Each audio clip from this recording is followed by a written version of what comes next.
প্রথম যে বাণী সেই বাণীটি ছিল ইকরা, আপনি পড়ুন। রাসূল করিম সাল্লাল্লাহু আলাইহি ওয়াসাল্লাম দুনিয়ার কোন প্রতিষ্ঠানে লেখাপড়া করেননি। আল্লাহ রাব্বুল আলামিন তার হাবিব মুহাম্মদ রাসূলুল্লাহ সাল্লাল্লাহু আলাইহি ওয়াসাল্লামকে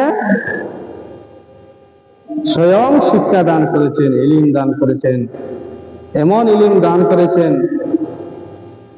এমন ইলম পৃথিবীর অন্য কাউকে আল্লাহ রাব্বুল আলামিন দান করেননি। বলেন সুবহানাল্লাহ।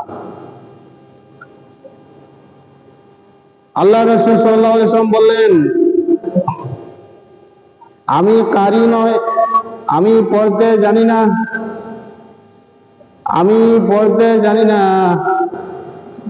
তিনবার আল্লাহ রাসূল সাল্লাল্লাহু আলাইহি ওয়াসাল্লাম এই কথা বললেন।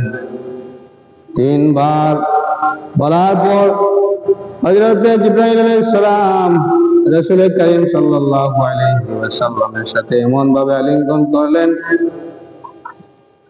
যে আলিঙ্গনের কারণে আল্লাহ রাসূল সাল্লাল্লাহু আলাইহি ওয়াসাল্লামের শরীর মুবারকে জ্বর এসেছিল, সারা শরীরে কম্পন সৃষ্টি হয়েছিল এবং অনেক জ্বর এসেছিল।